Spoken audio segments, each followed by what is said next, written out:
Thank you, Nick. So, hello, everyone. So, Nick, and I had the privilege just to... Nick, you're on screen now. Nick, you're on the big screen. So, this very Nick tune, I had the privilege to shake my hands with right now. He's usually the guy talking about the social, technical stuff, teams, etc. And the problem is that Nick is the lead of this DDD Foundation today, so he asked me to do the social technical stuff on his behalf. So what does it mean? He even wrote the abstract for me, by the way. What does it mean? It means that today I am the stunt double of Nick Tune. How cool is that? Yeah? So don't worry, because I know social technical stuff very well. And you know why? The proof is I used to be a DJ. Wow. It was in the 98. Okay? Don't worry? Don't worry. Okay, so my name is Cyril Martraire. I'm from Paris. I've been a developer for some time now. You can follow me on Twitter at Cyriux. And I'm the co-founder of this company called Arola. We are an IT consultants, and we are big on everything DD, domain-driven design, test-driven development, and all this stuff. And we help our customers crafting architecture. I'm also the co-founder of this new company called Le Singe Cuivre. Don't worry, it doesn't mean anything. And we help our companies help transformation initiatives from companies. All right? So Indu just said, what about the social technical stuff? And I remember Indu just said that the code was the easy part, collaboration is the hard part. So now imagine we didn't care about anything but organization. What if we didn't bother organizing teams at all? Just putting people randomly in a vast place and just saying, hey, please collaborate. What does it mean to collaborate, by the way? It means that we need to discuss and we need to agree on a lot of things. We need to discuss on the goals. We need to discuss on the solutions for problems that we have. We need to discuss how the words we use have the same meaning between you and me. And we need to discuss how to work better together and where to go out for lunch and all this stuff. And that's what it means to collaborate. So now imagine that you have this number of people and this collaboration is a cost, it's an effort. And we call it the coordination cost. So actually, I'm not sure, it was not in the book of domain-driven design, but I learned to pay attention to that thanks to the DDD community over the years. Pay attention to the coordination cost between people. And this coordination cost between two people is just one line. But if you bring one more people, you have two more lines. And if you bring even more people, you get even more lines. And even more lines with more people. So the more you bring people, the more lines you have. And the more lines you have until you lose control. And at this point, you are, wow, it's no good. All right? Rings things to you? Rings bells? Eh? So what do you have? You have too much talking and not enough working, too many meetings, a lot of miscommunication, because of course you don't have the time to do all these lines, and also a lot of frustration. So what I just mentioned here between people, you have the exact same thing between your components in your data centers. If you have just a couple of them, they can talk with each other and they can co-evolve. You can manage to coordinate the evolution of components, and at runtime, they exchange messages, like we've seen in the previous talks. But if you put more components and they have to know each other, then you get the exact same effect of coordination cost that doesn't scale with size. And you get problems like latency, like downtime. One is down, others are down as well. And you have to coordinate the deployments. All this stuff, merge conflicts, merging branches, all this stuff is no good. All right? We're not happy with that. So what do? We want to reduce the coordination cost. And so the first thing that we can try to do is to create smaller groups of people. And we can start with what we call tribes. Because now, whenever you talk about teams, you have to mention Spotify. So that's my obligatory mention of the Spotify model. So now I'm gone. They call it tribes. So tribes are kind of large-ish kind of groups between 100, 120. It depends. It depends on this number, this famous number called the Dunbar number. And this Dunbar number comes from this guy, Professor Dunbar, who found a correlation between the size of your brain and the maximum size of a tribe you can live in. And it works for every big primate like us. All right? So for us, it's like 100 or 150. And so we want to create these smaller groups of people, and we want to create teams as well. So teams, the idea of teams is that they know each other, and they also know each other, and they also know what each other thinks of any other. And this means that the size of the team has to be limited even more. But the good thing is that this means that the team has a lot of trust. You know the skills of each other. You know how to work. You know how to trust. And this just turns into massive speed.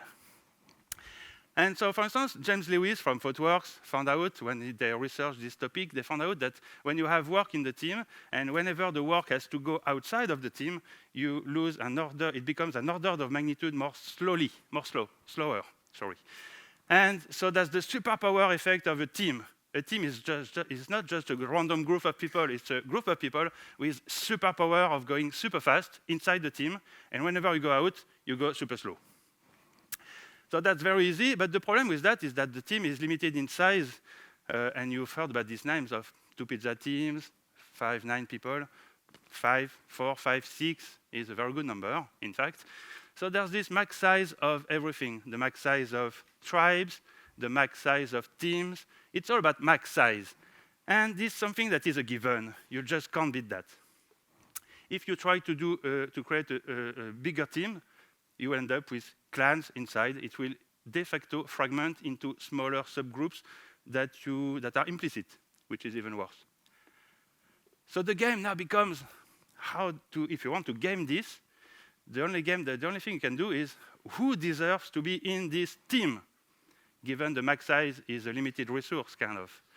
And basically, the answer is anyone who contributes a significant difference to the outcome. So for instance, if you need a very good French chef to deliver something significantly better, then you should have a chef in your team. On the other hand, if you don't need that, if you can just go out in a fancy restaurant and have a good delivery as well, then you should absolutely do that. And you don't need a chef in your team. So in practice, in the software development team, this Three Amigos idea, the 3 plus Amigos was an inspiration. You need, of course, developers. You need people knowing more about the product, the goal, what we need to deliver. You need people focusing on helping everyone else think honestly. Usually we call them testers. You may need some UX expertise. You may need some ops expertise if it really brings a difference. If you go completely on the cloud, you may not need ops, not necessarily in your team. So it all depends on your context. So the important thing is that only the 5 to 9 most differentiating contributors can be in your team. Everyone else has to be outside. So basically, this idea is famous under the name of full teams or cross-functional teams, more recently. And anyone else you would need, they have to be outside, another team, a support group, external, whatever. It's just not in the team. All right? So, okay, so far it was absolutely not controversial, all that. And I think we can go kitty time now, because that's my tradition, just to relax a little bit. It's also to find out the sociopath between you. If you don't laugh, that's suspect. Okay, it works. All right, you enjoy the kitty? Enough kitty? All right, so let's move on to the hard part. So the whole teams, cross-functional teams, solve one side of the problem, but still we are not done. How do we go beyond? How do we organize the teams beyond that?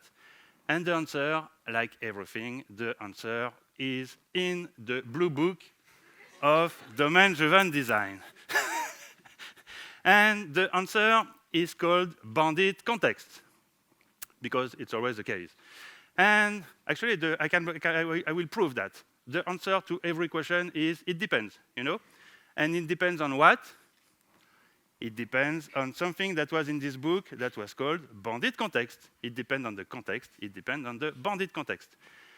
So coming back to this idea of the high cost when the work leaves the team, it gets slower, basically. So what do you want? You want the work not to leave the team, obviously. So we want this superpower. So we want to encapsulate the work as much as we can within the team.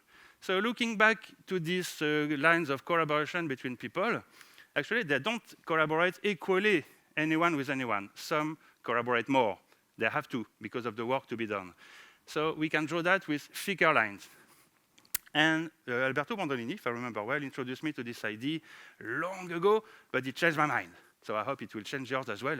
So if you try to visualize the intensity, the magnitude of the collaboration between everyone, there are the thick lines. So now if you group people randomly around this like that, for instance, what's the problem there? The problem is that we cut thick lines and we will suffer. Ouch, ouch, ouch, and it doesn't work. So basically, if you, for instance, if you cluster your microservices around entities, you end up with that massively. That's why you suffer. But the same works for people, and the same works for the components. So far, I try to emphasize this symmetry. This is just mathematical thinking. It works with people, it works with components the same way. So we call it at runtime, of course, because it's literally the runtime bandwidth. And this, it shows this anti-pattern of chatty communication, as we said decades ago. And it's not a good thing to have chatty communications between components that are especially distributed. So the answer, the solution is to think of better clusters, for instance, this one, or this one, or this one, where all the thick lines are inside as much as possible. We want to keep the bandwidth as much as possible inside the clusters. And these better clusters, of course, we want to call them bounded context. So bounded context, it's made of two words, bounded and context. Context is the easy one. Bounded is the interesting one. So I have a special effect there. I do it myself. So this bounded means that we want to have boundaries, and you know the advantage of being French is that we have a very difficult accent, but the real advantage is that I can say it correctly. So, pour vivre heureux, vivons cachés, which basically translates to live happy, live in isolation, or hidden, or in isolation. So we want to keep the work inside, and we want to keep the full work inside so that it doesn't escape and become slower. So we want to do good clusters like that, not to end up like that. So bounded context, I'm not there to introduce them because Indu, Eric have done that before me. But basically, you know the heuristics. The heuristic usually is that it's a good thing if we can have bounded context by business subdomains. So typically, subdomains are areas of expertise that you own, and there are also areas of purpose, like selling, conversion of a sales, bringing more leads for marketing, making sure that customers are satisfied. All these verbs ending in ing, usually.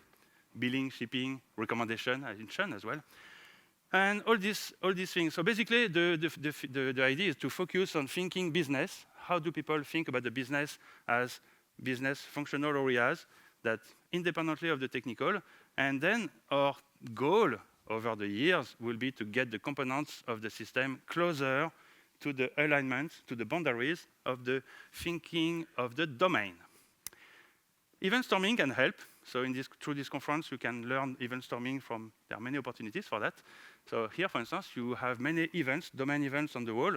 And if you cluster them by the ones that go together, you have candidates for boundaries of subdomains that could become one day boundaries of your components and bounded context.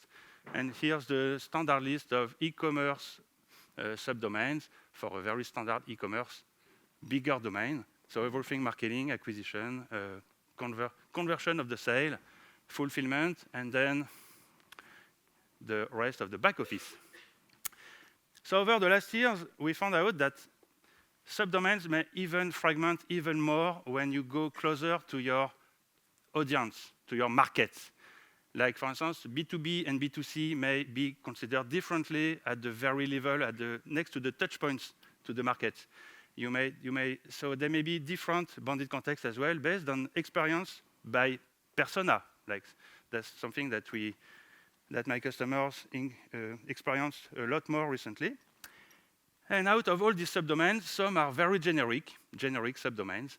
There are areas of expertise, just that you don't care yourself. It's not your expertise, it's expertise of someone else, like your vendors, your SaaS providers, your partners, or open source. So recently, I've been putting things like that on a map.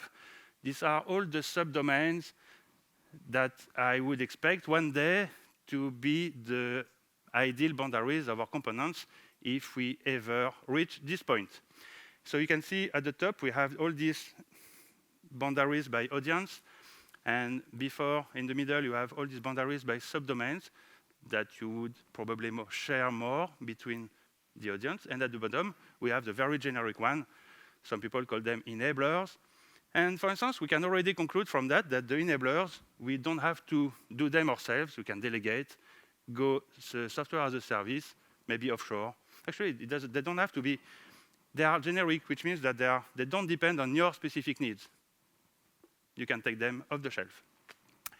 And at any time you can push this kind of well-bounded work outside of your company or outside of your team, you need fewer people, you can downscale, and actually it's always a win. Because remember the coordination cost, fewer people involved, smaller problem. So basically this, something I have to tell absolutely is you never reach this state in your actual system. That would be kind of a target thinking, but in the ideal, in your dreams, each subdomain at some point would end up as a microservice like that, or as a module within a bigger modular monolith. And you're gonna try to go there over the years. Every time you change a project, you want to get closer to that. But you will always have something more like that in the middle. So you have these actual components, and you see right now, legacy components, obviously, they don't match the boundaries of your subdomains.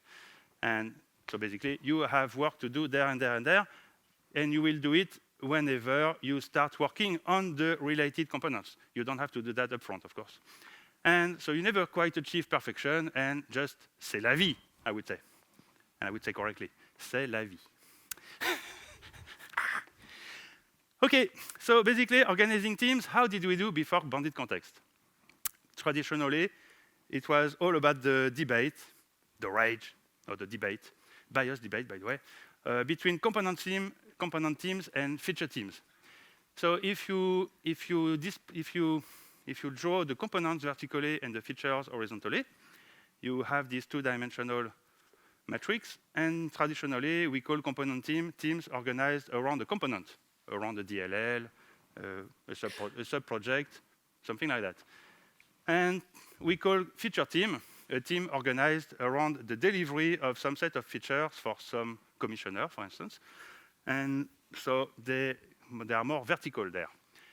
And usually, we say that component teams, the problem of component teams is that whenever you have a feature that crosses multiple components, you have to coordinate the work, like program management. And this coordination cost, of course, is not something you like. It's increased time to market and all this not good stuff. But feature teams, on the other hand, they come with another problem. Is if the feature team can touch every component they are interested in changing, they can also degrade, they can route the bigger systems much more quickly. So what you need, and that's what Spotify did, they made sure that system owners were protecting the integrity of each component, pull request or this kind of stuff, or just little meetings on top as a countermeasure for the feature teams. So you see the pattern, every time you optimize for one, you have to countermeasure for the other. So basically, feature team and component team, they are not intrinsically superior to each other, except that in the debate, everybody says feature teams are better. And this debate is very biased, and every example you can look at, the feature teams are indeed better because your components are very ill-defined. If your components are just the technical layers like that, yes, of course, it will be a disaster if you do component teams. Makes sense. But the guilty is not the feature team versus component team, it's just the architecture doesn't make any sense there. It's not the right focus. So the key thing to realize, very important, is that components and teams actually are not independent at all. You've probably heard about this Conway's law. This Conway's law says that when you have a system of some shape, teams of some shape, the product of the team, what they build, tend to have the same shape. So basically, that's the long explanation from Mel Conway himself. It's a scientific paper at the beginning. And that's the short version for everyone. If you have 4 groups of people working on a compiler, you will end up with a 4-pass compiler. Get it? So basically, there's a strong interplay between the teams and what they produce. That's what Conway's law is. And Conway's law, again, you can't beat that. It's just a given, just like physics, like gravity. So what we can do instead is design the components on the feature boundaries. And you would call that... I'm a bit obsessed. It's like a fetishism of bounded context. So you see, bounded component teams or feature teams, actually, it doesn't matter that much if you redesign the components to around similar, consistent set of features. And in this case, component teams and feature teams become the same thing. And this is the ideal situation, as we would say in domain-driven design. Domain boundaries and the component boundaries are exactly the same way. Happy. So recently, I discussed a lot with many people from the product-oriented literature, product vision, beyond no project, product instead. And actually, we are saying very similar things. These domains, to me, look very, very, very similar to what they call a product. It can be an internal product, but the product has to optimize something. There's a purpose. They have to optimize, for instance, a KPI. And that's the very strong predictor of a good domain if you know very well what you are trying to achieve. So designing the boundaries in practice may look a bit like that. The generic stuff, they are pretty much independent, and you have to progressively make that true in your system. You have subdomains of different size and teams accordingly. And you have some more convoluted as well areas where, for instance, to optimize the user experience from your customers on the website, you may have to have that in the same team as, for instance, the subdomain of creating the best quote or creating some custom offer based on what they request or this kind of stuff. And so that's if you look at who's governing these areas, you want to have the people commissioning the work within the team, and to have all the components under the control of these boundaries. So that's an interesting, by the way, that's an interesting thing to look at how product people and domain-driven design people can agree on similar conclusion. I think we are almost done. It's almost already there. So by the way, if you look at what Spotify did, if you look at the decomposition they have for their tribes and squads, the decomposition is far from random. It's quite well designed, in fact, which doesn't mean that their Spotify model is wrong or doesn't work by itself, but it means that it deliberately helps. It definitely helps to have good boundaries when you go feature teams.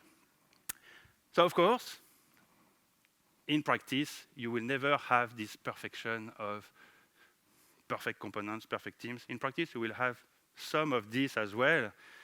Some cross-component or cross-team coordination, you will have that and some is acceptable. Just you want to reduce this, you want to reduce the friction.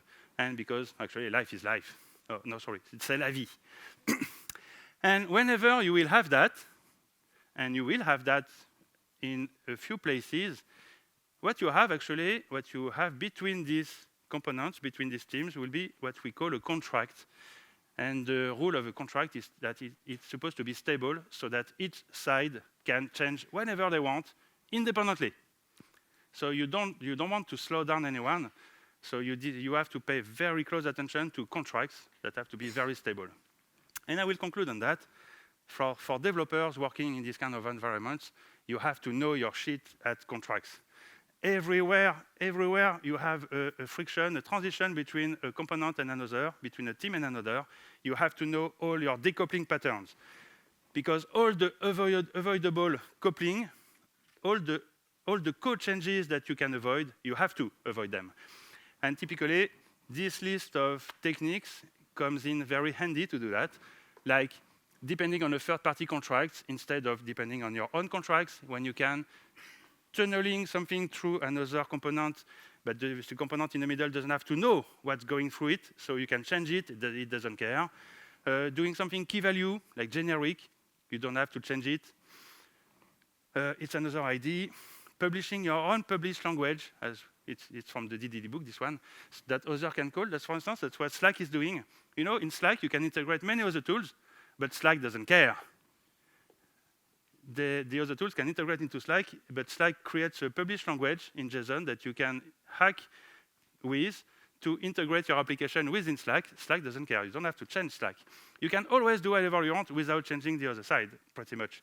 Micro frontends comes in handy as well to have some part of your view go through directly to the users.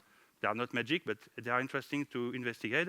And GraphQL, of course, also relax the friction between, for instance, backend teams and front-end teams, so that the front-end teams doesn't have to query some changes to the backend every time they want a new field in their JSON. All right? And if you do something data, yesterday was Zhamak from ThoughtWorks mentioned, Zhamak Dehghani mentioned this data mesh ID, which basically is bounded context for big data. And that's the way to go, everyone. So in closing, buy my book. It's out since last of June. It's called Living Documentation, and it's a book that you absolutely need because you also have documentation issues, I'm sure. You should have a look, if you want to go closer into social technical stuff, take a look at Nick Tune's blog on it for more sophisticated stuff. The conclusion is social technical is about teams, and it's about components, and they are interrelated because they are all both about bounded context.